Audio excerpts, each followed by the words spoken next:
তুমি কি কখনো এমন কোনো বিমান দেখেছ যা উড্ডয়নের পর হঠাৎ করেই আকাশে অদৃশ্য হয়ে যায়?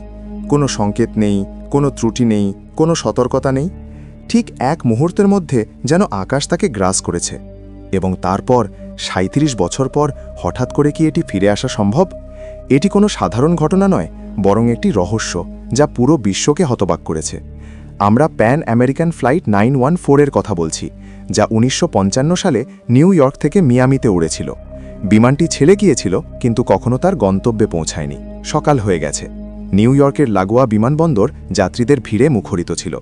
কেউ কেউ তাদের টিকিট সংগ্রহ করছিল, আবার কেউ কেউ যত তাড়াতাড়ি সম্ভব ফ্লাইটে ওঠার চেষ্টা করছিল।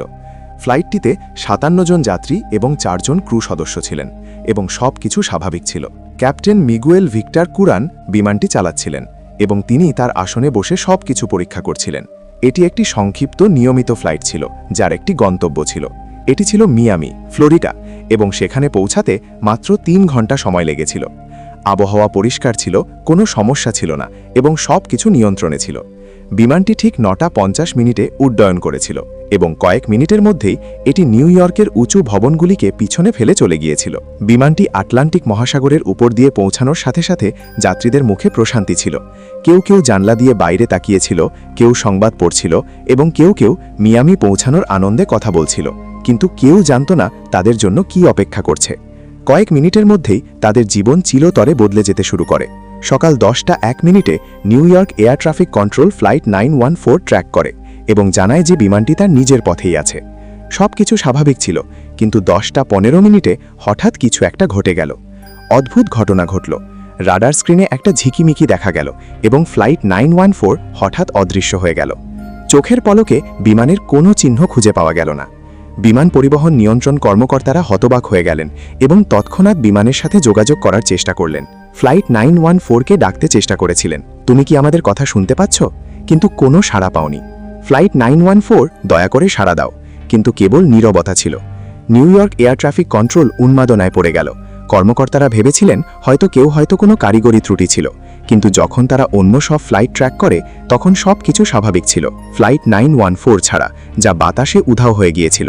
মায়ামি এয়ার ট্রাফিক কন্ট্রোলকে তাৎক্ষণিকভাবে অবহিত করা হয় এবং জানানো হয় যে ফ্লাইট 914 হঠাৎ করে রাডার থেকে অদৃশ্য হয়ে যায়। বিমানটির এতক্ষণে গন্তব্যে পৌঁছানোর কথা ছিল, কিন্তু তা আর পৌঁছায়নি। তৎক্ষণাৎ অনুসন্ধান অভিযান শুরু হয়। নৌবাহিনীর জাহাজগুলি বিমানের ধ্বংসাবশেষের জন্য সমুদ্রে অনুসন্ধান শুরু করে। অন্যান্য বিমান সংস্থাগুলি পাইলটদের সাথে যোগাযোগ করে জিজ্ঞাসা করা হয়েছিল যে তারা আকাশে অস্বাভাবিক কিছু দেখেছেন কিনা, কিন্তু কোনো সূত্র পাওয়া যায়নি। ২৪ ঘন্টা পরে যখন কোনো সূত্র পাওয়া যায়নি, তখন প্যান আমেরিকান এয়ারলাইন্স একটি বিবৃতি জারি করে। ৬১ জন যাত্রী নিয়ে ফ্লাইট 914 রহস্যজনকভাবে নিখোঁজ হয়ে গেছে। আমরা সম্ভাব্য সকল স্থানে অনুসন্ধান করেছি, কিন্তু কোনো ধ্বংসাবশেষ পাইনি। এটিকে দুর্ঘটনা হিসেবে বিবেচনা করায় আমরা গভীরভাবে দুঃখিত। কিন্তু এটি কি আসলেই একটি দুর্ঘটনা?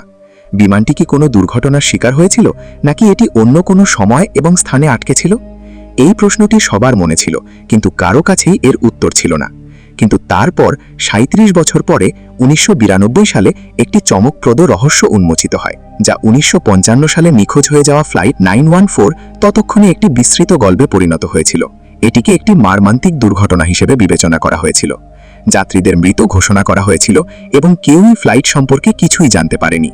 আমি তার সাথে কথা বলিনি, কিন্তু ৩৭ বছর পর এমন একটি ঘটনা ঘটে যা পুরো বিশ্বকে হতবাক করে দেয়। ১৯৯২ সালের ২১শে সেপ্টেম্বর ভেনেজুয়েলার কারাকাস বিমানবন্দরে এমন কিছু ঘটেছিল যা সেখানে উপস্থিত সকলকে হতবাক করে দিয়েছিল। কর্তব্যরত কর্মকর্তা জুয়ান বেলা কোটা বলেন, বিমান চলাচল নিয়ন্ত্রণ টাওয়ার যথারীতি ব্যস্ত ছিল। প্রতিটি ফ্লাইট পর্যবেক্ষণ করা হচ্ছিল এবং সব কিছু স্বাভাবিক ছিল। ঠিক তখনই হঠাৎ রাডার স্ক্রিনে একটি অজানা বিমান থেকে একটি সংকেত দেখা গেল। বিমানটি কারাকাসের দিকে যাচ্ছিল, কিন্তু এ সম্পর্কে কোনো আনুষ্ঠানিক তথ্য ছিল না। তিনি তৎক্ষণাৎ তার সহকর্মীদের ফোন করলেন। এটি কোন বিমান, এর কোনো ফ্লাইটের বিবরণ নেই। তদন্ত শুরু হয়েছিল এবং যত তাড়াতাড়ি সম্ভব বিমানটির মডেল প্রকাশ করা হলো। সবার মুখে বিস্ময় ও ভয় ফুটে উঠল। এটি কোনো আধুনিক জেট বিমান নয়, বরং ১৯৫০-এর দশকের একটি ডাগলাস DC-5 বিমান ছিল। বিমান চলাচল নিয়ন্ত্রণে হট্টগোল শুরু হলো। বিমানটিকে তৎক্ষণাৎ নিয়ন্ত্রণ টাওয়ার থেকে সরিয়ে নেওয়া হলো। যোগাযোগ করা হয়েছিল, অজ্ঞাত বিমান, দয়া করে নিজের পরিচয় জানান। কয়েক সেকেন্ডের জন্য কোনো সাড়া শব্দ ছিল না। কন্ট্রোল টাওয়ারে সবাই উত্তেজিত ছিল। তারপর রেডিওতে একটি ভাঙা কণ্ঠস্বর ভেসে এলো, এটি প্যান আমেরিকান ফ্লাইট 914। জুয়ান ডেলা কোডা এবং অন্যান্য অফিসাররা যখন শুনলেন যে আমরা কোথায় আছি, প্যান অ্যাম 914 নিউ ইয়র্ক থেকে মিয়ামি যাচ্ছিল, কিন্তু এটি 1955 সালে অদৃশ্য হয়ে গিয়েছিল। এটা কিভাবে সম্ভব? তৎক্ষণাৎ কন্ট্রোল টাওয়ার বিমানটিকে অবতরণের অনুমতি দেওয়া হয়, রানওয়ে পরিষ্কার করা হয় এবং সকলের চোখ আকাশের দিকে। কয়েক মিনিট পরে বিমানটি দেখা গেল একটি পুরানো নকশাসহ, ঠিক 1950-এর দশকের একটি ছবির মতো এবং মানুষসহ। বিমানটি ধীরে ধীরে অবতরণ করল, ঠিক যেমনটি 37 বছর আগে হয়েছিল। এর চাকা রানওয়েতে স্পর্শ করার মুহূর্তে বিমানবন্দরের কর্মীরা অবাক হয়ে গেলেন। এর ইঞ্জিনগুলি পুরানো ধাঁচের ছিল। জানালা এবং দরজাগুলি দেখে মনে হচ্ছিল যেন 1955 সালের। সবকিছু সময়ের সাথে সাথে হিমায়িত হয়ে গেছে। কিন্তু আরও মর্মান্তিক দৃশ্য ছিল বিমানের ভেতরে। বিমানবন্দরের কর্মীরা যখন জানলা দিয়ে ভেতরে তাকালেন, তখন তারা দেখতে পেলেন যে যাত্রীরা ভীত। কারো কারো মুখ চিন্তিত ছিল এবং কেউ বুঝতে পারছিল না কি হচ্ছে। ঘাবড়ে গিয়ে একে অপরকে প্রশ্ন করতে করতে যেন এখনও 1955 সালের কথা। অফিসাররা বিমানের ক্যাপ্টেন মিগুয়েল ভিক্টর কুরানকে দরজা খুলতে বললেন, কিন্তু ক্যাপ্টেন বাইরে তাকানোর সাথে সাথেই তিনি হতবাক হয়ে গেলেন। তিনি দেখলেন যে রানওয়েতে আধুনিক যানবাহন পার্ক করা আছে। বিমানবন্দরের চেহারা সম্পূর্ণ বদলে গেছে। তিনি ভয় পেয়ে জোরে চিৎকার করে বললেন, এটা ভুল, আমাদের এখানে থাকা উচিত নয়। ক্যাপ্টেন দ্রুত তার আসন থেকে উঠে পড়লেন। তার হাত কাঁপছিল। তার হাত থেকে একটা জিনিস পড়ে গেল এবং মাটিতে পড়ে গেল। বিমানবন্দরের কর্মীরা মনোযোগ সহকারে তাকিয়ে দেখলেন যে এটি 1955 সালের একটি পুরানো ক্যালেন্ডার। সবার লোম দাঁড়িয়ে গেল। 37 বছর কেটে গেল, কিন্তু ক্যাপ্টেনের কাছে এখনও 1955 সালের ক্যালেন্ডারটি রয়ে গেল। এটা কিভাবে সম্ভব হলো? ক্যালেন্ডারে তারিখটি ছিল 2 জুলাই 1955, যেদিন বিমানটি নিখোঁজ হয়েছিল। মনে হচ্ছিল যেন এই লোকদের জন্য সময় কখনো এগোয়নি।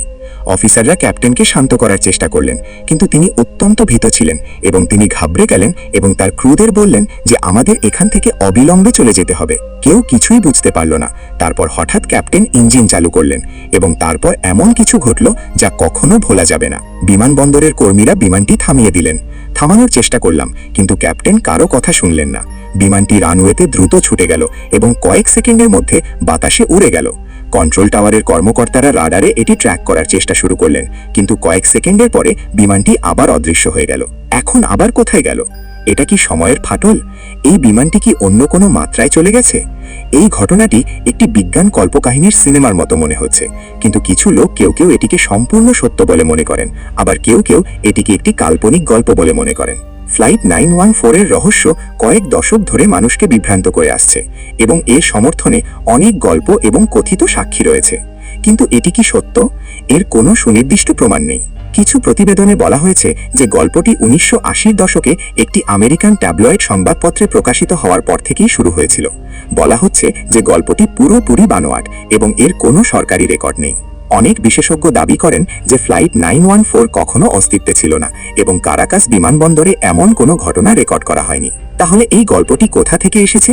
এটি কি কেবল একটি বানোয়াট? এটি কি একটি গুজব যা সময়ের সাথে সাথে আরও রহস্যময় হয়ে ওঠে? অথবা এর পেছনের আসল সত্যটি কোথাও গোপন ফাইলের আড়ালে লুকিয়ে আছে? কেউ জানে না সত্য কি। তবে একটি বিষয় নিশ্চিত, ফ্লাইট 914 এর রহস্য এখনো মানুষকে তাড়া করে বেড়ায়। এটা আমাদের অবাক করে এবং সম্ভবত সবসময় তাই করবে। তাই আপনারা আমাদের জানান যে এই গল্পটি সত্য নাকি কেবল একটি কাল্পনিক গুজব। আপনাদের কি মনে হয়? অনুগ্রহ করে কমেন্ট বক্সে আমাদের জানান। বন্ধুরা, শেষ পর্যন্ত এই ভিডিওটি দেখার জন্য ধন্যবাদ। দেখুন, যদি ভিডিওটি আপনার পছন্দ হয়ে থাকে তাহলে এই গল্পটি আপনার বন্ধুদের সাথে শেয়ার করুন এবং চ্যানেলটি সাবস্ক্রাইব করতে ভুলবেন না। তাহলে আমরা আবার এমন আরও কিছু ভিডিওতে দেখা করব। ততক্ষণ পর্যন্ত বিদায় এবং ধন্যবাদ।